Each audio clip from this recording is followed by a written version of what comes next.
আসসালামু আলাইকুম everyone, welcome back to my channel cooking idea. আজকে আপনাদেরকে তৈরি করে দেখাবো ডিম দিয়ে অত্যন্ত সহজ উপায়ে একটি ঝাল নাস্তার আইটেম। তাহলে চলুন দেরি না করে শুরু করা যাক।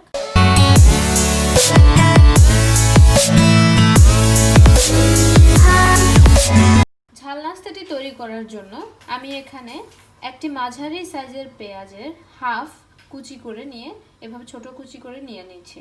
এবার আমি এতে 3টা কাঁচামরিচ ছোট ছোট কুচি করে কাটা দিয়ে দিব।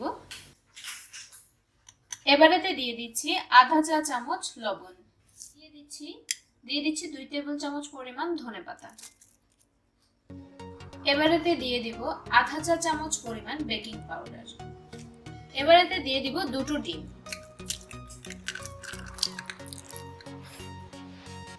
মিশ্রণটিকে আমি ভালোভাবে মিক্স করে নিয়েছি।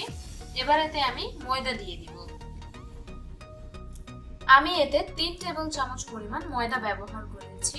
যদি আরো প্রয়োজন হয় আমরা পরবর্তীতে আরেকটু অ্যাড করে নিব।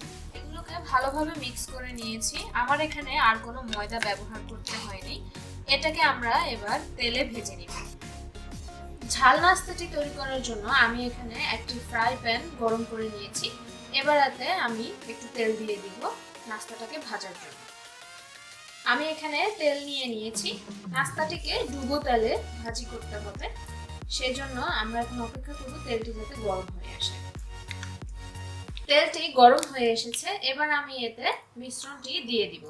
আমি এখানে ছোট একটি চা চামচ ব্যবহার করেছি। এটাকে অল্প পরিমাণে নিয়ে এভাবে আস্তে করে আমি তেলে ছেড়ে দিব। এগুলোকে আমি এখন উল্টে পাল্টে এভাবে ভেজে নিব।